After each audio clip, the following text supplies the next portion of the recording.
उस मीडिया पर कितनी मुझे हंसी आई जिसने 4 बार पूरे कराची को तबाह किया। बोला कराची तबाह हो चुका है, और हम कराची में ही थे। मैं फिर उठ के देखता था कि अब, और खासकर हमारे हल्के का जिक्र समंदर की तरफ से,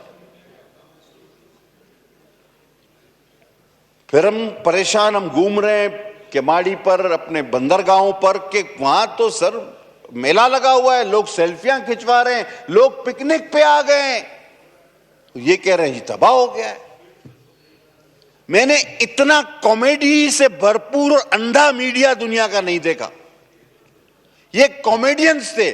और कल मैं एक वीडियो देख रहा था, उसमें कहा कि एक उनके एंकर की चीख चीख के कि जी हमारी फौज घुस गई, तबाह कर दिया, उसके गर्दन की रग फट गई। अंदाजा करो, ये हाल है इन पागलों का। और यहां पर क्या था? कुछ भी नहीं। तो ये खिलौने सर, हर शख्स का काम नहीं चलाना। मैं सलूट पेश करता हूं कि हमने सब्र किया, हमने एक दिन सब्र किया। इन्होंने हस्बे रिवायत रात के अंधेरे में हमला किया, हमने दूसरे दिन सब्र किया, और अल्हम्दुलिल्लाह फिर तीसरे दिन सुन्नत नबवी के तहत हुजूर सल्लल्लाहु अलैहि वसल्लम ने फरमाया था कि दुश्मन पर भी रात के अंधेरे में वार न करो। हमने फजर की नमाज पढ़कर अल्लाह अकबर के नारे के साथ हतफ दागे हैं उन पर, और ऐसे दागे और ऐसे दागे कि फिर उनकी नींदें आराम हो गई। और वो चीखें अभी तक बंद नहीं हो रही। हतफ चलाने वाले भी बहादुर थे, और यही हतफ खुदा ना खास्ता तुमको दो तो ये राफेल वाला हाल हो जाएगा। बोलना मैं ये चाह रहा हूं कि तलवारें बहुत हैं, लेकिन जुल्फकार जैसी कोई नहीं। तलवार बाज बहुत हैं, लेकिन अली जैसा कोई नहीं। ला फता इल्ला अली ला सैफुल्लाह जुल्फकार। तो हर हथियार के पीछे एक शख्सियत होती है। लिहाजा इस ऐवान अपने हल्के की नुमाइंदगी करते हुए मैं पाक फौज, बिलखुसूस फजाइया, सिपह सालार, तमाम पाकिस्तान की सियासी जमातों को खिराज तहसीन पेश करता हूं कि उन्होंने वो अमली मुजाहरा किया इत्तेहाद व यकजहती का कि शायद तारीख में उसकी मिसाल न मिले। और अल्हम्दुलिल्लाह मैं अपनी पाकिस्तान पीपल्स पार्टी की तारीख पर भी बड़ा फख्र करता हूं। आज अगर मोदी कहता है कि मैं एटम बम की ब्लैकमेलिंग में नहीं आऊंगा, तो फिर मैं कहता हूं ये ब्लैकमेलिंग नहीं है, ये आपका और हमारा जो रकबे और तादाद का फर्क है उसके हवाले से एक इंतबा है, और मेरे कायद शहीद जुल्फकार अली भुट्टो का दिया हुआ तोहफा है। आज मिसाइल, अगर मिसाइल टेक्नोलॉजी पाकिस्तान के पास है तो मेरी शहीद कायद मोहतरमा बेनजीर भुट्टो का तोहफा है। और ये JF-17 थंडर जिसने राफेल गिराया, ये भी जब प्राइम मिनिस्टर गिलानी साहब थे तब हमारे बेड़े में शामिल हुए। अल्हम्दुलिल्लाह ये तारीख है मेरी पीपल्स पार्टी की। और सर मैं आखिरी में ये बात करूंगा कि ये बुनियान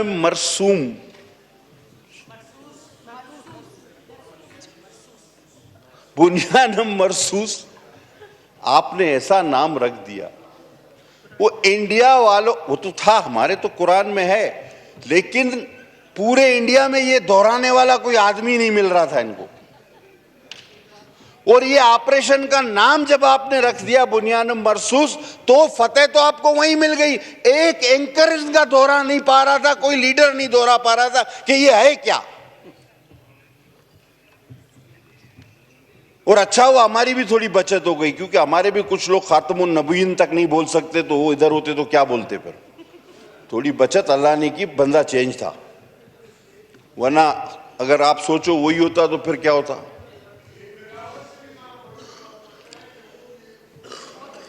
नो क्रॉस टॉक प्लीज। उन्होंने इंटरनेशनल, और मैं खराज, देखो क्या जबरदस्त मेरे भाई मुझे याद दिले, और मैं खराज तहसीन पेश करता हूं अपने चेयरमैन बिलावल भुट्टो साहब को, जिन्होंने पूरे इंटरनेशनल मीडिया, बीबीसी, सीएनएन में पाकिस्तान की और ऑपरेशन बुनियान मरसूस की पूरी नुमाइंदगी की, पूरी वो दुनिया को कायल किया कि हम अमन के दाई हैं, हम जंग नहीं चाहते, लेकिन अगर जंग मुसल्लत की गई तो फिर आपका हशर ये होगा। और सर किसी तलखी से बचते हुए करना चाहता तो बहुत कुछ बात थी। सर एक तकरीर इस ऐवान से हज़फ की जाए। एक, बैरिस्टर गौर साहब ने बड़ी अच्छी तकरीर, बड़ी अच्छी बातें, कौम को हौसला दिया, हर शख्स ने तकरीबन अच्छी बातें की। काश के वो यहां होते। एक तकरीर एक हारे हुए, डरे हुए, शिकस्त खोरदा, खौफजदा शख्स की एक तकरीर थी, लीडर ऑफ अपोजिशन।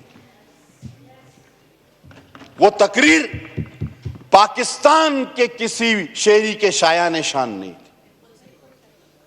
उसमें ना सिर्फ यह कहा गया, आप खुद उठा के देखें उसके इक्तसाबात, खुदा ना खास्ता उसमें यह कहा गया कि हम तो जंग लड़ नहीं सकते, हमारे पास वसाइल नहीं, हमें गारंटी दी जाए कि जंग कैसे जीतेंगे। और उसके बाद पॉइंट्स बताए गए कि जी यहां ना मार दें, यहां हम कमजोर हैं, यहां ना मार दें, यहां हम, यही दुश्मन को आप रास्ता दिखा रहे हो। और कहा कि हमारे पास तो असला नहीं, हमारी तो माशी हालत तबाह है। अब आओ देखो कि नारे तकबीर ने और हमारी फौज ने क्या बात, क्या काम कर करके दिखाया। आओ देखो, डरे हुए खौफजदा जिनके हौसले पस्त हों, उनको इतनी बड़ी सीटों पे न बिठाया करे सर। और आखिरी में कहा मैं तो खुद जेट पायलट हूं। तो सर पायलट किसी और का भी होता है, पायलट तो जेट का ही होता है, गधा गाड़ी का पायलट तो पहली बार देखा है हमने, पायलट तो जेट का ही होता है। सर ये तकरीर लीडर ऑफ द अपोजिशन की, इसकी तहरीरी कॉपियां निकाल के इन्हीं दोस्तों को दें ताकि ये पढ़ें कि किस तरह इस कौम का, इस फौज का हौसला पस्त करने की कोशिश की गई। और बार बार मुझे टीवी पे दिखाओ, मुझे टीवी पे दिखाओ। ओ भाई तुम क्या कोई अदाकार हो, गुलूकार हो, क्या हो? तुम अपनी बात करो, सियासी बात करो, मुझे टीवी पे दिखाओ। इस तकरीर को हज़फ किया जाए, यह पाकिस्तान की इस असेंबली पर एक दाग है, एक दाग है। और सर ये बात करते हुए इजाजत लूंगा कि अगर इसी तरह हम यकजहती के साथ आगे बढ़ते रहे, पाकिस्तान की तमाम सियासी जमातें इसी तरह एक पेज पर रही और हम अल्लाह ताला के हुजूर सजदा रेज़ रहे, तो इंशाअल्लाह ताला मुस्तकबिल में भी मोदी हो या कोई और हो, ऐसी मुहिम जोई से बाज रहेगा। पाकिस्तान जिंदाबाद, पाक फौज जिंदाबाद। बहुत